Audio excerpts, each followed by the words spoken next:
আসসালামু আলাইকুম রহমতুল্লাহি ওবরাকাত। আজকে আমরা একটি নতুন অধ্যায় পড়ব। তো আমরা ইসিম পড়েছি এবং আকসামুল ইসিম, সেটা ইসমুল মারিফা ওয়ান্নাকিরা, এটাও পড়েছি। তারপর যে ভাগটা আছে সেটা হচ্ছে আল মারিফা, সেটাও আমরা পড়ে নিয়েছি। তারপরে আসমাউল ইশারা, সেটাও আমরা কম বেশি পড়েছি। তো আসমাউল মৌসুলাত এটা আমরা পরে পড়বো ইনশাআল্লাহ। আর আল মুদমারাত দামির, সেটা আমরা কালকেই পড়েছি। আল মারিফাতু বিল ইদাফা, ইদাফার বিষয়টা আমরা পড়েছি, অর্থাৎ মুদাফ মুদাফ ইলাই। আর আল মুআররাফ বিন নিদা, অর্থাৎ হরফে নিদা ইয়া দিয়ে, সেটা আমরা জাস্ট একটাই শিখেছি, সেই জন্য আর বিশেষভাবে পড়ার দরকার নেই। সেই নিয়মটা যেটা আমরা আগে শিখেছিলাম যে ইয়া যদি থাকে তাহলে তার পরবর্তী নাউনটা এক পেশ হয়, অর্থাৎ দু পেশ থাকলেও সেটা এক পেশ হয়ে যায়। যেরকমভাবে আলিউন শব্দের আগে ইয়া থাকলে ইয়া আলিয়ু, ওয়ালাদুন শব্দের আগে ইয়া থাকলে ইয়া ওয়ালাদু, এরকম আর কি। তো আর নাকিরা, এই নাকিরা আমরা পড়েছি। এবার আমরা পড়ব আল জিন্স। জেন্স মানে লিঙ্গ বা জেন্ডার, 57 পৃষ্ঠা। তো সেখানে যাওয়া যায়।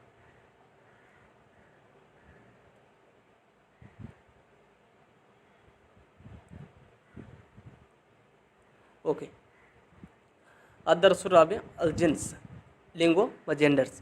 যে ইসিম বা বিশেষ্য বা দমির বা সর্বনাম যেটা, তো যে বিশেষ্য বা সর্বনাম দ্বারা পুরুষ বা স্ত্রী জাতিকে বোঝায়, অথবা শব্দের যে চিহ্ন অথবা বা লক্ষণ, অথবা শব্দের যে চিহ্ন বা লক্ষণ থেকে পুরুষ বা স্ত্রী কিংবা উভয় বোঝায়, তাকে জিন্স বা লিঙ্গ বলে। যে জিন্স বা জেন্ডার কাকে বলে সেটা সবাই বোঝেন, তাই এটা বিশেষ কোনো ব্যাপার নেই। কিন্তু জেন্ডারগুলো পরিবর্তন হয়ে যায়, সেটা একটা ব্যাপার, যে কোনটা কী হয়। তো ইংরেজি জেন্ডার বা লিঙ্গ কথাটির অর্থ লক্ষণ বা চিহ্ন।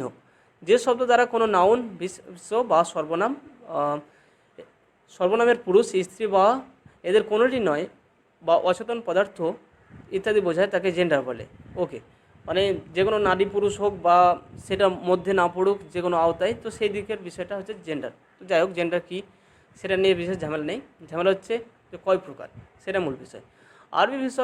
আরবি ভাষায় জিন্স বা লিঙ্গ অনুসারে ইসিম দুইভাবে বিভক্ত, অর্থাৎ আরবিতে জেন্ডার দুই প্রকার। সেটা কি? আল মুজাক্কার পুংলিঙ্গ এবং আল মুয়ান্নাস স্ত্রীলিঙ্গ। উল্লেখ্য, আরবি ভাষায় সাধারণত বাস্তবতার ভিত্তিতে মুজাক্কার ও মুয়ান্নাস নির্ধারিত হয়, অর্থাৎ বাস্তবে পুরুষ হলে মুজাক্কার এবং স্ত্রী বোঝালে মুয়ান্নাস। তাছাড়া আলামত বা চিহ্নের ভিত্তিতে, আচ্ছা এটা ভিত্তিতেও, আচ্ছা ওকে, তাছাড়া আলামত বা চিহ্নের ভিত্তিতেও মুজাক্কার ও মুয়ান্নাস নির্ধারিত হয়। যেহেতু আরবি ভাষায় লিঙ্গ মূলত দুটি, সে কারণে মুয়ান্নাসের পরিচয় বহনকারী চিহ্ন কোনো শব্দে পাওয়া গেলে সেটি হবে মুয়ান্নাস, আর চিহ্ন নাও পাওয়া গেলে হবে মুজাক্কার বা পুংলিঙ্গ। আসলে বিষয়টা এখানে এটাই বলা হলো যে আরবি ভাষায় তো জেন্ডার দুই প্রকার, মুজাক্কার মুয়ান্নাস, স্ত্রীলিঙ্গ এবং পুংলিঙ্গ। বাংলায় যেটা চারটে হয় সেটা বাকি দুটো আরবিতে নেই, অর্থাৎ যেটা আমরা বলি উভয় লিঙ্গ এবং ক্লিব লিঙ্গ, সেটা আরবিতে হয় না। সেই জন্য এবার উভয় লিঙ্গ বা ক্লিব লিঙ্গের যে শব্দগুলো, সেগুলোকে আমাদেরকে এই দুই ক্যাটাগরির মধ্যে ফেলতে হবে। জাস্ট ধরে নিই যে বই, তো এটা আমরা বাংলায় বললে বলবো ক্লিব লিঙ্গ, কেননা এটা জড় বস্তু। কিন্তু আরবিতে বললে বই, এটাকে কিতাব, যেহেতু কিতাবন শেষে কোনো গোলতা বা কোনো চিহ্ন নেই, তাই এটা মুজাক্কার। তেমনভাবে আমি যদি বলি যে ব্যাগ, তাহলে হাকি বাতুন, তো ব্যাগ বললে বাংলায় তো ক্লিব লিঙ্গ হয়ে যাচ্ছে, কিন্তু আরবিতে যেহেতু ক্লিব লিঙ্গ নেই, তাই এটা হাকি বাতুন, আর শেষে একটা গোলতা যোগ হয়ে যাচ্ছে, সে কারণে এটা মুয়ান্নাস। এটাই বিষয়। ওকে, আরবি ভাষায় কিছু কিছু সংখ্যক উভয় লিঙ্গের শব্দও রয়েছে, তাকে আল জিনসুল মুশতারাক বলে। আচ্ছা, ব্যাপারটা হচ্ছে যে কিছু শব্দ আছে যেটা মুজাক্কারও হয় মুয়ান্নাসেও হয়, মানে কোনো ব্যাপার নেই, দুই ক্ষেত্রেই ব্যবহার করা যায়। তো তেমন শব্দ কম আসে, যে কিছু কিছু সংখ্যক আছে, তো তেমন খুব কমে আসে। ওকে, আরবি ভাষায় প্রায় প্রতিটি বস্তু, বিষয় বা শব্দের ভিন্ন ভিন্ন নাম থাকায় পুরুষবাচক শব্দকে স্ত্রীবাচক শব্দে পরিণত বা পরিবর্তন করার উল্লেখযোগ্য কোনো নিয়ম প্রচলিত নেই। তবে এমন কিছু পুরুষবাচক শব্দ রয়েছে যেগুলোর শেষে শুধুমাত্র গোল তা যোগ করলে মুজাক্কারটি মুয়ান্নাসে পরিণত হয়। এ সম্পর্কীয় ব্যাপক উদাহরণ আরবি ব্যাকরণের শব্দ ও বাক্য বিভাগে বর্ণনা করেছে। ওকে, নিম্নে মুজাক্কার ও মুয়ান্নাস সম্পর্কে বিস্তারিত পর্যালোচনা করা হলো। ওকে, দেখা যাক বিষয়টা সেটা। তো মুজাক্কারের পরিচয়, যেটা ইংরেজিতে হচ্ছে ম্যাসকুলাইন জেন্ডার। ওকে, তো যে ইসিম দ্বারা বাস্তবিকই পুরুষ বোঝায়, মানে আসলে যেটা পুরুষ তাকে বোঝায়, অর্থাৎ একটা ছেলে, হ্যাঁ, তো সে আসলে পুরুষ, তাই ছেলেটা ওলাদুন বা কোনো একটা নাম মোহাম্মদ, খালিদ, এটা অবশ্যই মুজাক্কার, কেননা একটা পুরুষকে বোঝাচ্ছে। এবং যার মাঝে মুয়ান্নাসের কোনো চিহ্ন পাওয়া যায় না, তাকে মুজাক্কার বলে। অর্থাৎ যথা রজুলুন, কারিমুন, কলামুন, তো কলাম রজুলুন পুরুষ, এটা কোন দিক থেকে মুজাক্কার? সে আসলে বাস্তবিকভাবে প্রাকৃতিকভাবেই সে মুজাক্কার। কারিমুন মানে এটা মানুষের বৈশিষ্ট্য অর্থাৎ সম্মানিত। এবার সম্মানীয় শব্দটাকে যখন আমি মহিলাদের ক্ষেত্রে ব্যবহার করব, বাংলাতেও বলা হয় সম্মানিয়া, তাহলে এই অ্যাডজেক্টিভেরও যেরকম বাংলাতে পরিবর্তন হয় আরবিতে বেশি আরও সূক্ষ্মভাবে হয়, সেজন্য কারিমুন শব্দটা মুজাক্কার। যদি কারিমাতুন হয়ে যেত তাহলে মুয়ান্নাস। কলাম, কলাম যদিও বাংলা বা ইংরেজিতে এটা না মুজাক্কার না মুয়ান্নাস অর্থাৎ ক্লিবলিঙ্গ, যেটা নিউট্রাল জেন্ডার, কিন্তু আরবিতে যেহেতু সেটা নেই তাই একে মুজাক্কার ধরে নিতে হবে, যেহেতু শেষে গোলতা নেই। ওই যদি হাকি বাতুন থাকতো তাহলে মুয়ান্নাস হয়ে যেত। ওকে, তো মুজাক্কার বিভিন্ন কারণে হতে পারে, সেটা আমরা বুঝতে পারছি। যে মুজাক্কার আসলে হতে পারে যে প্রাকৃতিক অর্থে সে মুজাক্কার, যে একটা ছেলে, একটা পুরুষ, বাবা, ভাই, এই সমস্ত বিষয়গুলো, বা কোনো ছেলের নাম, তো সেই ছেলেটা, তো এগুলো মুজাক্কার প্রাকৃতিক অর্থে, আসল অর্থে। আর কিছু আছে সেই মুজাক্কারের বিশেষণ হিসেবে মুজাক্কার, অর্থাৎ যদি আমি বলি সম্মানীয় পুরুষ, কিন্তু আমি সম্মানীয় নারী বলবো না, সম্মানীয় নারী। যেরকম সুন্দর পুরুষ তো সুন্দরী নারী, তো তেমনভাবে যেরকম অ্যাডজেক্টিভের ক্ষেত্রে জেন্ডার বাংলাতে পরিবর্তন হয় আরবিতেও তেমন হয়। ওকে, আর যেটা 3 নম্বর বললাম সেটা হচ্ছে যেগুলো নিউটন জেন্ডারের মধ্যে পড়ছে ক্লিবলিঙ্গ, তো সেটা আরবিতে লক্ষণ দেখে যে কোনো একটা ক্যাটাগরিতে ফেলে দেওয়া হয়। যদি তার মধ্যে কোনো চিহ্ন থাকে মুয়ান্নাসের, তাহলে তাকে মুয়ান্নাস বলা হয়, কোনো চিহ্ন যদি না থাকে তাহলে মুজাক্কার। ওকে, সাধারণত স্ত্রীলিঙ্গের বিপরীত শব্দই মুজাক্কার হিসেবে বিবেচিত। ওকে, এটা সহজ কথা, তেমন কিছু ব্যাপার না। অর্থাৎ স্ত্রীলিঙ্গের শব্দ ও চিহ্ন মুক্ত অবস্থাটাই হলো পুংলিঙ্গ। অর্থাৎ স্ত্রীলিঙ্গের শব্দ ও চিহ্ন মুক্ত বলতে কীরকম, যে ইমরাআতুন, এটা তো অবশ্যই ইমরাতুন মানেই হচ্ছে মহিলা, মহিলা মানে মহিলা, সেটা অবশ্যই মুয়ান্নাস। এবার যদি হাকিবাতুন বলি তাহলে যদিও সেটা না মেয়ে না ছেলে, ওর তো কোনো জেন্ডার নেই, কিন্তু ব্যাপারটা হচ্ছে যে গ্রামাটিক্যালি তাকে একটা ক্যাটাগরিতে ফেলতে হবে, সেজন্য যেহেতু শেষে গোলতা আছে, এই গোলতাটা থাকলে মুয়ান্নাস হয়ে যায়, তার জন্য সে হাকিবাতুন শব্দটা মুয়ান্নাস হয়ে গেল। তেমনভাবে যদি কারিম থেকে কারিমাতুন করে দিই, সেটা গোলতা যোগ করেছি, তাই এটাও মুয়ান্নাস হয়ে গেল, এটাই বিষয়। তাই এটা হলো যে শব্দ বা চিহ্ন শেষে গোলতা দেখতে পাচ্ছি, তাই সেটাকে মুয়ান্নাস বলে ফেলছি। ওকে, তো এটাই ব্যাপার। মুজাক্কার সাধারণত 2 প্রকার। কী কী? 1 নম্বর হচ্ছে মুজাক্কার হাকিকি অর্থাৎ প্রকৃত পুংলিঙ্গ, আর মুজাক্কার গৈর হাকিকি। মুজাক্কার হাকিকি সেটা কি এখানে বোঝা যাবে, যে সমস্ত ইসিম বাস্তব পুংলিঙ্গ বোঝায় এবং যার বিপরীতে স্ত্রীলিঙ্গ পাওয়া যায় তাকেই মুজাক্কার হাকিকি বা প্রকৃত পুংলিঙ্গ বলে। অর্থাৎ যে বিষয়টা আসলেই পুরুষ, আসলেই তার মানে প্রাকৃতিকভাবেই সে পুরুষ, সেটা অবশ্যই পুংলিঙ্গ। যেমনভাবে আমি যদি বলি যে ম্যান, তাহলে ওর বিপরীতে আমি ওম্যান বলবো। রজুল, তো এর বিপরীতে ইমরাআতুন বলবো। নারী যদি বলি, যদি পুরুষ বলি তাহলে পুরুষের বিপরীতে কী বলবো? নারী আছে। যদি ছেলে বলি তাহলে তার বিপরীতে মেয়ে, এটাও আছে। যদি বলি শিক্ষক, তাহলে এর বিপরীতে শিক্ষিকা। এমনভাবে তার অপোজিট জেন্ডার রয়েছে। এগুলো হচ্ছে প্রকৃত যেটা মুজাক্কার হাকিকি। কিন্তু যদি আমি বলি কিতাব, বই, তাহলে এটা যদিও মুজাক্কার আমরা মেনে নিচ্ছি, কিন্তু এর বিপরীতে বইয়ের বিপরীতে কোনো জিনিস নেই। যে ছেলের বিপরীতে যেরকম মেয়ে আছে, পুরুষের বিপরীতে নারী আছে, কিন্তু তেমন বইয়ের বিপরীতে কিছু নেই, তাই ওটা মুজাক্কার গায়ের হাকিকি অর্থাৎ অপ্রকৃত পুংলিঙ্গ। তাই এটা গেল রজুলন পুরুষ, দ্বিগুণ মোরগ, তো এর বিপরীতে মুরগি আছে। আসাদুন সিংহ, তো এর বিপরীতে সিংহিনী আছে বা সিংহী, যা বলা হয় আর কি। ওকে, তো মুজাক্কার গৈর হাকিকি। এবার অপ্রকৃত পুংলিঙ্গ সেটা কি? সেটা আগে আমি বললাম যে যার বিপরীতে কোনো মুয়ান্নাস পাওয়া যায় না, অর্থাৎ কিতাব, কালাম, আনফ মানে নাক, বতরুন মানে পেট, তো এই সমস্ত এর বিপরীতে। আমি যদি বলি কিতাব, বই, তো এর বিপরীতে আমি আর কী জিনিস আনবো? বই এর বিপরীতে আমি খাতা বলতে পারি না, কেননা খাতা এক জিনিস, বই এক জিনিস। কিন্তু যখন আমি বলি যে নারী, তখন বিপরীতে যদি বলি পুরুষ, তাহলে জিনিস তাদের একেবারে বিপরীত, মানে একদম পুরো জিনিসই আলাদা তা না, দুজনে মানুষ কিন্তু একেবারে বিপরীত। কিন্তু কিতাব আর যদি আমি বলে দিই খাতা, বই আর খাতা এক জিনিস নয়, ওদের ক্যাটাগরি, ওদের প্রকৃতি, ওদের কাজ সব কিছু আলাদা, তাই আলাদা বিষয়, ওটা বিপরীতে দাঁড় করানো যায় না। ওকে, আশা করি বিষয়টা বুঝেছেন, ব্যাপার নেই তেমন একটা।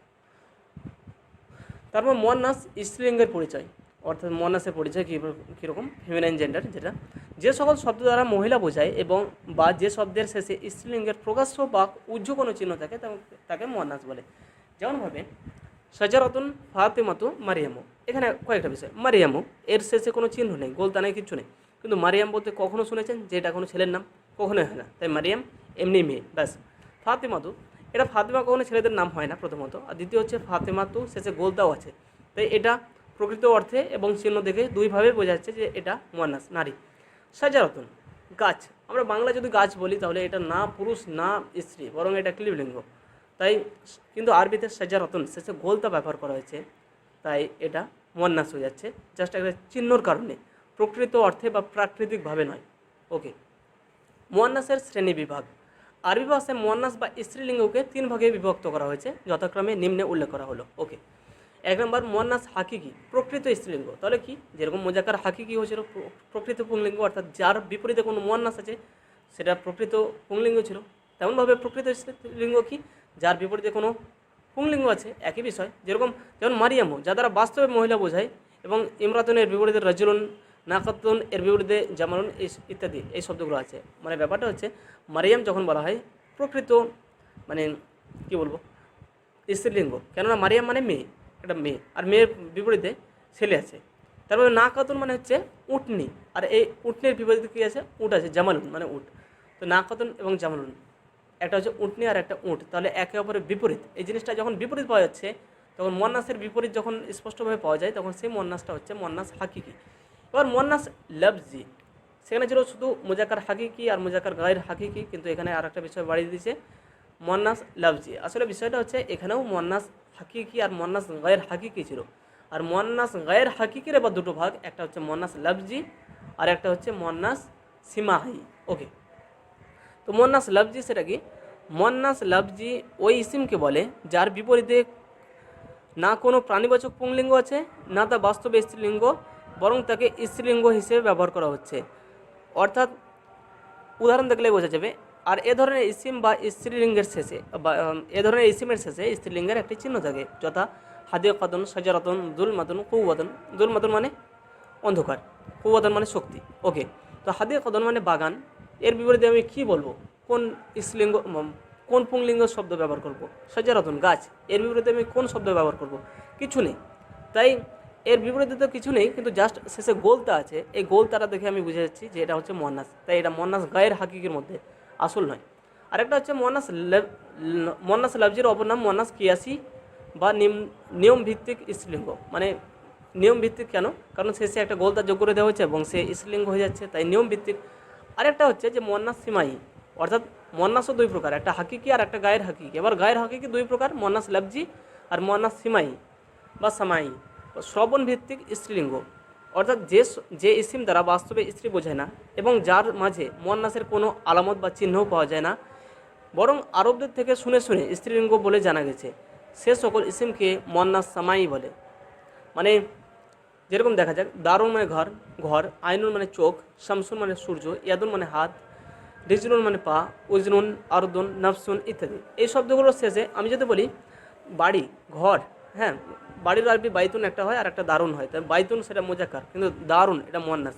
দার বলতে ঘর, তো এই শব্দটা আমি কি দেখে বলবো মুজাক্কার না মুয়ান্নাস? এটা আমরা বাংলায় ক্লিবলিঙ্গ, কিন্তু আরবিতে যখন আমি করব তখন একে অবশ্যই একটা জেন্ডার দিতে হবে।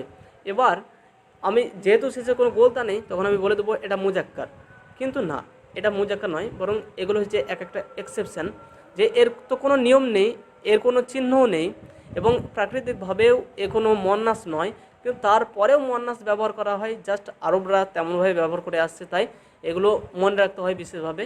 তো দারুন, আইনুন, শামসুন, ইয়াদুন, রিজলুন, উজনুন, তারপরে আরদুন, নাফসুন, এই সমস্ত শব্দগুলো মুয়ান্নাস হয়। এগুলো বারবার পড়ার মাধ্যমে বেশি বেশি যখন পড়া হয় এবং চর্চা রাখা হয়, তখন বিষয়গুলো সহজ হয়ে যায়, তাই ঘাবড়াবার কিছু নেই ইনশাআল্লাহ। ওকে, তারপর আরবি ভাষায় এমন কিছু চিহ্ন রয়েছে যে চিহ্নের ফলে শব্দকে মুয়ান্নাস হিসেবে নির্ণয় করা সম্ভব হয়। স্ত্রীলিঙ্গের চিহ্নাবলীকে আলামত তানিস বলা হয়, অর্থাৎ স্ত্রীলিঙ্গের চিহ্ন। তানিসের আলামত অর্থাৎ স্ত্রীলিঙ্গের যে চিহ্ন 4টি, যথা ইসিমের শেষে গোলতা থাকা, এটাটা যেরকম সাজারাতুন, হাদিকাতুন। আলিফ মাকসুরা, তো আলিফ মাকসুরা এবং এই আলিফ মামদুদা এবং তাই মুকদ্দারা, এই বিষয়গুলো আসলে এখনও আমরা পড়িনি, তাই বিষয়টা যদি নিজে দেখে নেন তাহলে ঠিক আছে, নয়তো আমরা যখন দুরুসুল লুগাতুল আরাবিয়ায় এই সমস্ত বিষয়গুলো পড়ব তখন আমরা এই বিষয়টা দেখে নেব। জাস্ট এখন এতটা জানি যে শেষে যদি গোলতা যোগ হয়ে যায় তাহলে গোলতা হচ্ছে মুয়ান্নাসের একটা চিহ্ন, তাই সে শব্দটা মুয়ান্নাস হয়ে যায়। ওকে, আজকে এই পর্যন্ত থাক, আগামীতে আমরা অন্য কিছু পড়বো ইনশাআল্লাহ।